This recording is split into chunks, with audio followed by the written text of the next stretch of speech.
अस्सलाम वालेकुम learners, hope सब खैरियत से हैं और अपने रिजल्ट्स के इंतज़ार में हैं। तो सबसे पहले ईद मुबारक, होप सबने ईद अच्छी तरह एंजॉय की होगी। तो जी एक और वीडियो के साथ हाजिर हैं। इस वीडियो का मकसद और किस वजह से ये वीडियो बनाना पड़ी, क्योंकि अक्सर जो है स्टूडेंट्स के कमेंट्स आ रहे हैं, स्टूडेंट्स बार बार कुछ एडवर्टाइजमेंट को लेकर परेशान हैं, तो इसी हवाले से ये वीडियो बना रहे हैं ताकि सब जो स्टूडेंट्स परेशान हैं वो रिलैक्स हो जाए। तो आते हैं ये जो असामियाँ आई हुई थी, इनकी जो दरख्वास्तें के लिए जो एडवर्टाइजमेंट था वो ये है। तो देखिए इसमें जो स्टूडेंट्स अक्सर वो इनकी शराइत और ज़वाबित जो है लिखे हुए हैं, इनके हवाले से परेशान हैं। तो इसको डिटेल्स में ज़रा आज पढ़ के आपको डिटेल्स में बताते हैं कि इसमें लिखा क्या हुआ है और आप लोग क्यों परेशान हैं। इसके कुछ शराइत ऐसे हैं जिसको लेकर जो है स्टूडेंट परेशान है, उनको हम अभी क्लियर कर देंगे ताकि अक्सर जो स्टूडेंट्स परेशान हैं उनकी परेशानी ख़त्म हो जाए और उनको बिल्कुल क्लियर एडवर्टाइजमेंट जो है समझ आ जाए। तो पहले पहल तो इन्होंने जो एडवर्टाइजमेंट दिया हुआ है उसको अगर आप गौर से देखें तो उसमें लिखा हुआ है, महकमा स्कूल एजुकेशन बलूचिस्तान की मंजूर शुदा रिक्वायरमेंट पॉलिसी 2019 की रोशनी में महकमा तालीम मदरस में उस्ताद असातिज़ा ग्रेड 9 की आर्जी असामियाँ जिनके मुस्तकिल होने का इम्कान है के लिए बलूचिस्तान के लोकल डोमिसाइल के अहल उम्मीदवारों से दरख्वास्तें मतलूब है। और ये उसके बाद क्या लिखा हुआ है, नीज किसी यूसी में लाजमी पेशा वाराना तालीमी काबिलियत के हामिल उम्मीदवार ना होने की सूरत में, यानी किसी यूसी में अगर तालीमी काबिलियत के हामिल उम्मीदवार ना होने की सूरत में बलूचिस्तान काबीना का फैसला अप्रैल 2022 के तहत हिस्सा पेशा वाराना तालीमी काबिलियत ना रखने वाले उम्मीदवार भी दरख्वास्त देने के अहल होंगे। तो उसकी पहली पहली उन्होंने जो लिखा हुआ है उसमें पहले तो उन्होंने लिखा हुआ है कि आसामियां आर्जी हैं। पहली लाइन में आप लोग देख लें, उन्होंने लिखा हुआ है 9 ता 15 की आर्जी असामियां जिनके मुस्तकिल होने का इम्कान है, यानी ये फिलहाल तो आरजी है बट मे भी ये फ्यूचर में मुस्तकिल कर दी जाए। तो पहले इसकी शर्त तो सामने सामने उन्होंने लिखी हुई है ये। और दूसरा उन्होंने कहा है कि तालीमी काबिलियत के हामिल उम्मीदवार ना होने की सूरत में, किसी यूसी में अगर किसी यूनियन काउंसिल में तालीमी काबिलियत के अफराद नहीं होंगे या क्लियर नहीं कर पाएंगे, तो उस सूरत में जो गैर तो तालीमी पेशा वाराना तालीमी काबिलियत ना रखने वाले उम्मीदवार भी दरख्वास्त देने के अहल होंगे। यानी कि पहले पहले जो तालीमी काबिलियत उन्हें चाहिए वो अगर मतलब वो नहीं रखते, यानी प्रोफेशनल डिग्रीज का यहाँ पे कहा गया है, अगर प्रोफेशनल डिग्रीज वाले क्लियर करते हैं तो पहले पहले चांसेस उनके हैं। लेकिन अगर किसी यूसी में नहीं है कोई, तो फिर जिनका जो क्लियर कर लेते हैं और उनके पास प्रोफेशनल डिग्री नहीं है, नॉन प्रोफेशनल वाले, उनका चांस बाद में है। अगर कोई क्लियर नहीं कर पाता तब, अगर आपके जो यूनियन काउंसिल में है तो पहले अगर वो प्रोफेशनल डिग्री होल्डर्स जो है क्लियर कर लेते हैं तो उनके कंप्लीट चांसेस हैं कि उनको सीट्स मिले। लेकिन अगर वो प्रोफेशनल डिग्री वाले क्लियर नहीं कर पाते तो जाकर नॉन प्रोफेशनल डिग्री वालों को ये जो है सीट्स दी जा सकती हैं। दैट्स उन्होंने कहा कि वो भी दरख्वास्त देने के अहल होंगी। तो पहली तो फिर प्रोफेशनल और नॉन प्रोफेशनल में जो स्टूडेंट्स उलझे हुए हैं उनकी बात बिल्कुल क्लियर हो रही है कि पहले प्रोफेशनल डिग्रीज वालों होल्डर्स को जो है तरजीह दी जाएगी, उसके बाद नॉन प्रोफेशनल डिग्री होल्डर्स के बारे में जो है देखा जाएगा। अगर प्रोफेशनल डिग्री वाले आपके क्लियर नहीं करते तो नॉन प्रोफेशनल डिग्री वालों को चांसेस हैं कि उनको सीट्स जो है दी जाए। अब आते हैं इनकी शराइत की तरफ, जो स्टूडेंट्स बहुत परेशान हैं तो शराइत को देखते हैं। तो ये देखिए इसमें कुछ शराइत है, मैंने भी इनको पढ़ा और आपको भी अब क्लियर कर रहे हैं कि इसमें क्या क्या शराइत ऐसी हैं जो स्टूडेंट्स को उलझा रही हैं। तो इसका शरत नंबर जो है 18, तो 18 को आप देखिए, मुतलका metropolitan municipal corporation municipal committee union council में असामी दस्तियाब ना होने की सूरत में उम्मीदवार जो है सिर्फ तहसील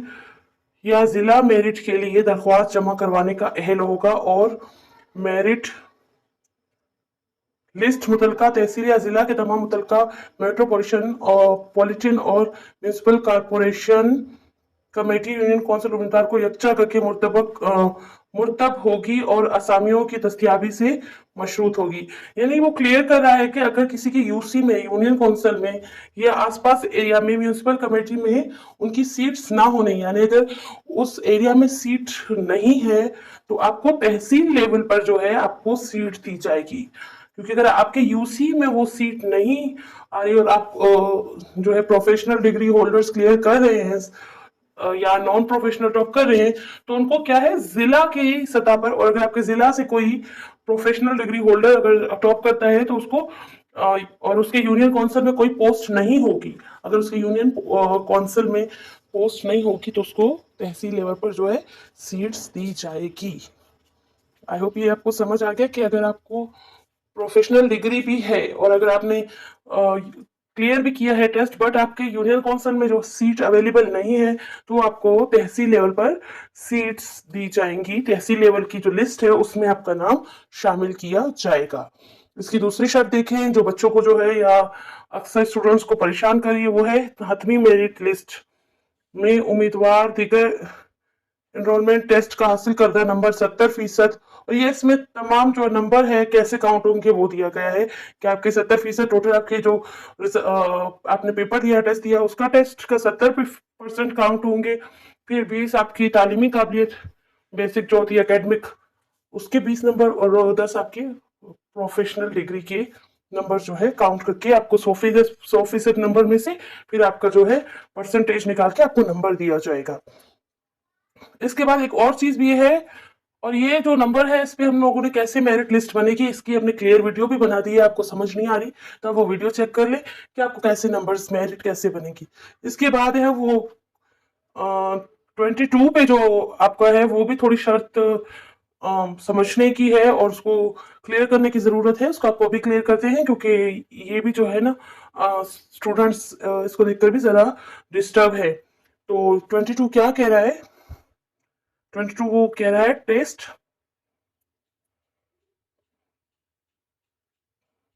के इनेकाद के बाद किसी भी उम्मीदवार की किसी सूरत स्तंभदार नाहिल होने की बिना पर किसी दूसरे उम्मीदवार पर गौर नहीं किया जाएगा, गौर में नहीं लाया जाएगा। यानी अगर आपका टेस्ट में जो है प्रोफेशनल डिग्री होल्डर्स हैं वो पास करते हैं, लेकिन अगर वो किसी सूरत वो सीट नहीं ले पाते या उनको सीट नहीं मिल पाती या वो किसी और पोस्ट पर चले जाते हैं, तो उसके बाद जो वीकेंड सीट है जो आपके पास सीट रह जाएगी उसके लिए जो दूसरा उम्मीदवार जो है उसके बाद वाला जो जिसका नंबर उसके बाद में होगा, जो वेटिंग लिस्ट में होगा, उस पर गौर नहीं किया जाएगा। ये सीट को वीकेंड ही रहने दिया जाएगा और अगली जो असामी है उसके लिए खाली जो है फिर से उसका अनाउंसमेंट किया जाएगा। तो ये थोड़ा डिस्टर्बिंग वाली बात है। वैसे ऑफन यही होता है जब आपका एक उम्मीदवार उस काबिलियत पर या उस पोस्ट पर नहीं आ पाता तो ऑफन दूसरे जो उसके पीछे वाले वेटिंग वाले उम्मीदवार हैं जिसके ज्यादा नंबर होते हैं, जिसके जो है उसके बाद नाम होता है, तो उस को इस सीट के चांसेस ज्यादा होते हैं। बट यहाँ पे लिखा गया है कि एक अगर उम्मीदवार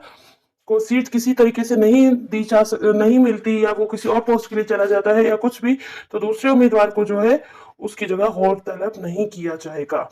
तो इससे स्टूडेंट परेशान है और होना भी चाहिए। ये थोड़ी अजीब सी शर्त है क्योंकि ऐसा होता नहीं है ऑफन। जब भी पोस्ट अनाउंस होती हैं सीटीएसपी एनटीएस जहां भी ये पोस्ट अनाउंस हुई हैं और जहां पोस्ट आती हैं तो एक के बाद दूसरे को जो है देखा जाता है, उम्मीदवार को उस पर गौर किया जाता है। तो ये थोड़ा डिस्टर्बिंग है। बाकी तो इसमें कोई ऐसी शर्त नहीं जो आपको समझ ना आ सके। और ये प्रोफेशनल नॉन प्रोफेशनल का भी आपको क्लियर कर दिया कि प्रोफेशनल डिग्री होल्डर्स जो है उस पर ज्यादा वो होगा, फोकस होगा। अगर किसी यूनियन काउंसिल में नहीं होती, प्रोफेशनल डिग्री होल्डर्स पास नहीं कर पाते, तो फिर नॉन प्रोफेशनल डिग्री होल्डर्स को चांसेस हैं कि वो आगे आ सके और उनको सीट्स मिल सके।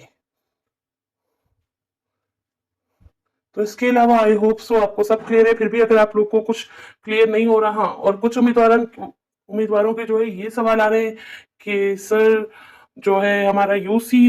लिखा हुआ है उस पे